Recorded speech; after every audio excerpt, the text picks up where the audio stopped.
Hello, this is Farel Dalrymple, and I'm back with a few drawings in a few of my books. Three books specifically: the delusional art book that I did, and then I think next is a meat house, and then the often wrong, which is another art book I did.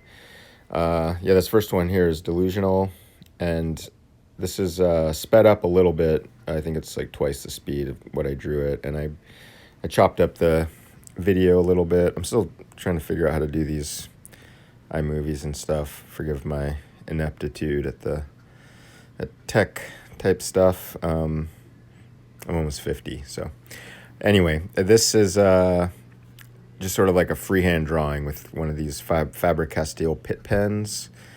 I just got to using these type of pens because of their archival quality, or that they, nothing's really 100% archival, but you can, they're water fast, so you can, I can watercolor and paint over the lines without losing too much of the black, or, smearing and stuff in a more obvious way, like, or bleeding or whatever, like sumi ink or something would.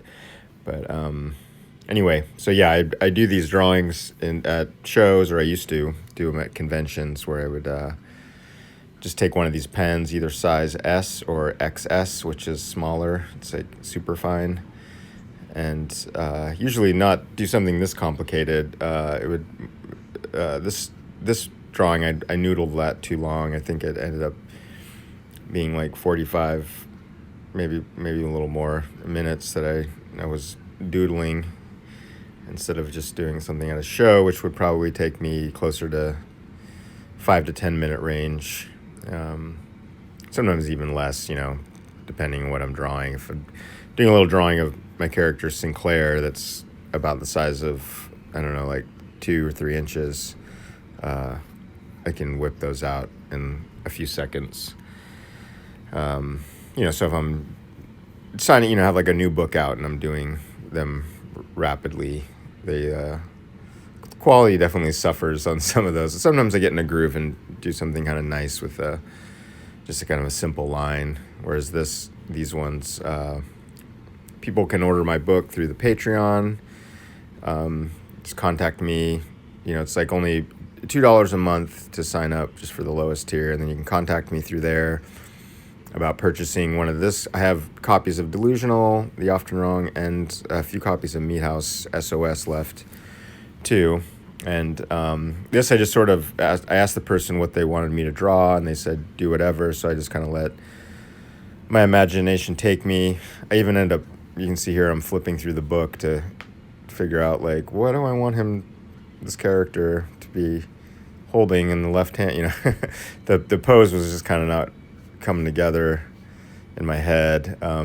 It's a lot different drawing for me. It's a lot different drawing with one of these pens, where I can't really erase or anything, so I have to be a little slower than if I was using a pencil, where I'm a little more sketchy, because I'm like, I can erase this or make a bullshit line.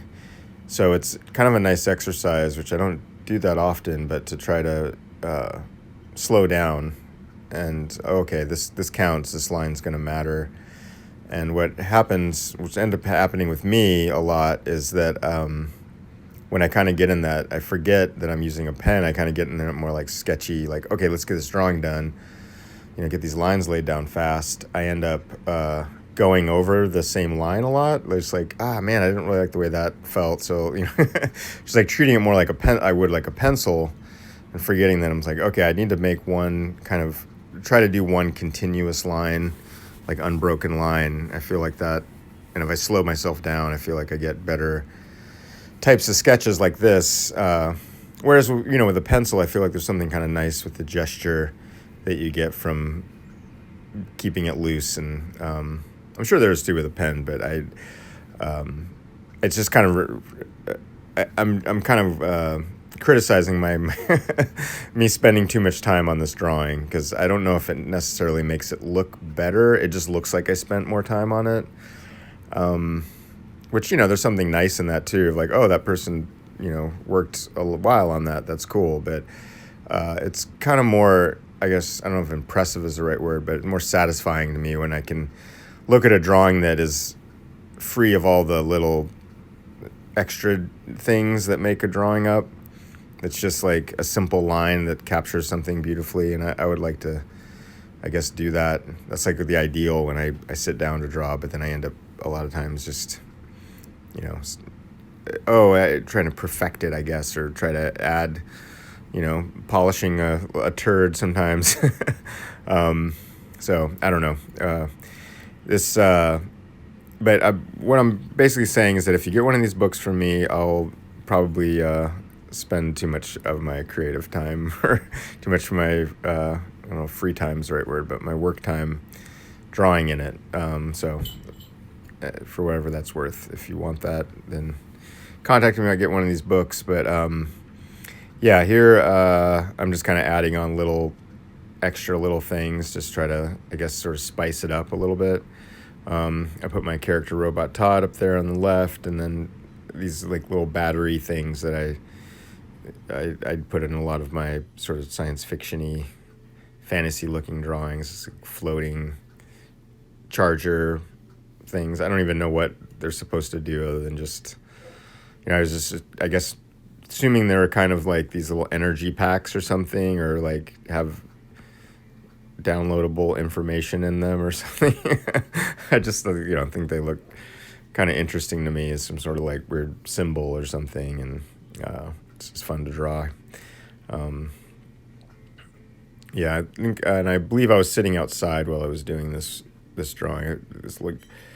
I think all three of these drawings I was sitting in a kind of I wasn't at my desk. I was in more of like a relaxed position somewhere, because it was like, oh, this isn't my normal comic work. And here you can see the full finished drawing. I didn't scan it, I took a picture, but there it is. And the next one up, someone asked me if I had any copies of Meat House laying around. This is an anthology book. There on the right hand side of this time lapse, you can see this one's going a lot faster because I actually recorded it as a time lapse instead of speeding up. The thing on the right is a piece by James Jean. So this book, Meat House SOS, has like a bunch of artists from Adventure Time, like Tom Herpick and Andy Risitano, and I'm kind of blanking on some other guys, but it's a great anthology. James Jean's in it, Tomer Hanuka, Brandon Graham, tons of guys. And the person that requested that book asked me to do a Hopi type character from Love and Rocket, so I sort of did my version of it. I should have put on a After Jaime or something there on the bottom, but and maybe I will. It's not too late. I haven't sent the book out yet, so sometimes I'll do these sketches and then forget to sign them or anything. But so this next book here is the Often Wrong. It's my kind of follow-up to Delusional. It's in a more of a traditional comic book size, but I think it's about on the same page count. It's like 300 pages roughly. So it's pretty hefty. But it's mostly drawings, illustrations, some color, black and white, sketchbook stuff.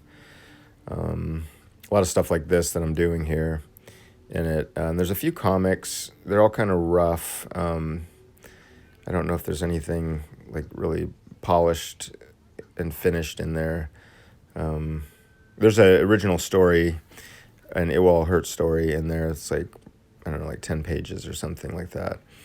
And it's kind of in the It Will All Hurt style, where I did it like this, where I didn't pencil anything first. I just kind of went in with a pen and tried my best to visualize the drawing, like think about, how is this going to look once, how do I want this to look? And then it was like I'm drawing it, I kind of get lost in the line sometimes and gets away from me.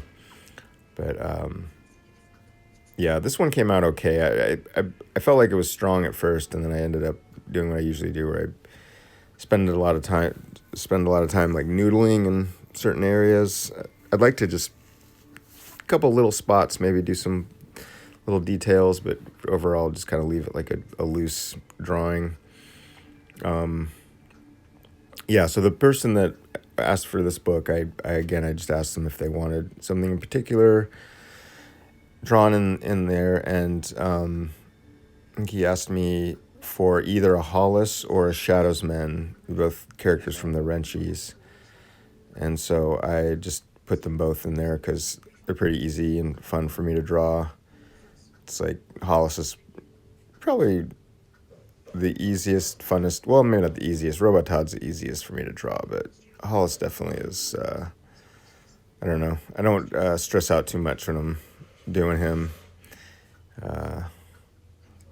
Yeah, so I feel like this could have split this video up a little and jumped forward a little more, but I think you get the idea here. Yeah, this book is my last book. It just came out last year, late last year, I think October of 2019. And I've been working pretty steadily on a couple projects, but slowly, very slowly on both of them. But I was hoping to have a book out this year, but I guess because I've been doing these daily drawings on my Instagram and selling them through my Patreon, that it's kind of helped out a little bit, supplement my income. And I will have a book out next year because of it. You know, like another book like this. It's not a comic book, unfortunately, but it'll be a collection of all the drawings. And I want to do a Kickstarter for it. Do like have a tarot deck as one of the tiers, and then maybe have like a nice hardcover version of it. But the main Kickstarter will be for a newsprint, oversized newsprint of all the daily drawings, all 366 of them. It'll be like 11 by 17. I think I can get 8 because they're like 4 inches by 4 inches.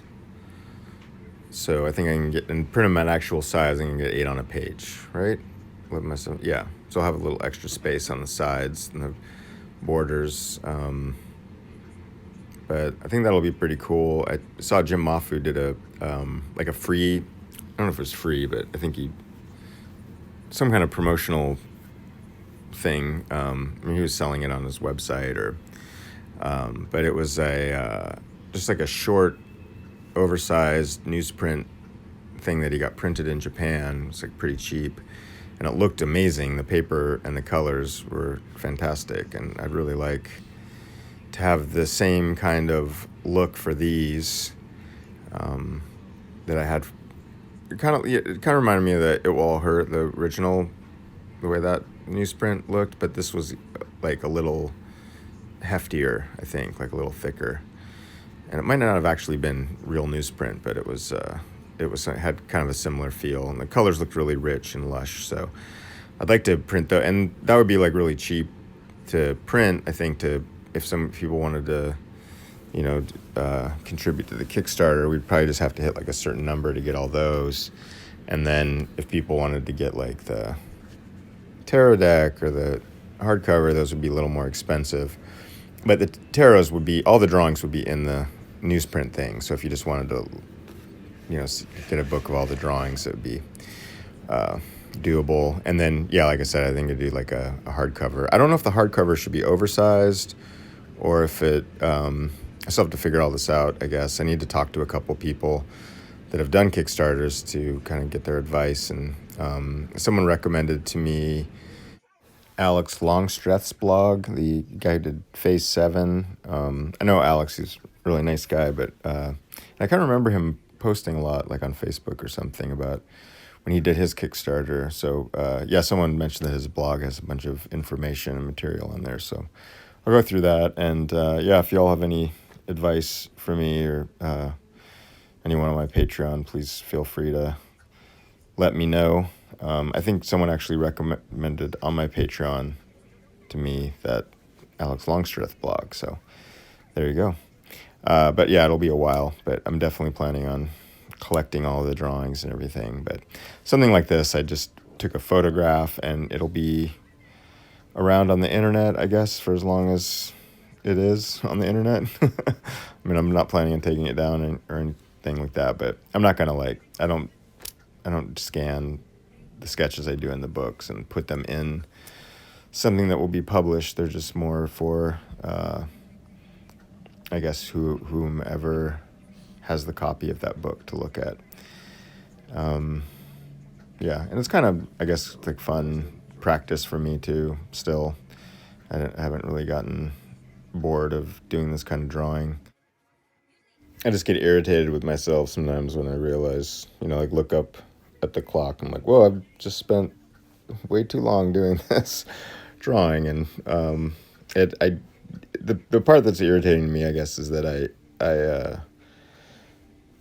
I forget to visualize before I draw. I think that's like the crucial thing, is that, or while I'm drawing, to keep trying to like mentally assess it instead of just losing myself in thought or like just following, it's kind of like, I guess I'm not like a singer or musician or anything, but I feel like it's kind of like singing. If it's like, when you're like learning how to sing, it's just like listening to yourself, it's kind of like trying to be aware of what you're doing while you're doing it instead of just doing it, like it's like throwing a basketball at a hoop instead of like trying to concentrate on like your form, like you're like swinging a golf club or something. I don't know. I don't play golf or really basketball, but I imagine it's something like that where you're with drawing.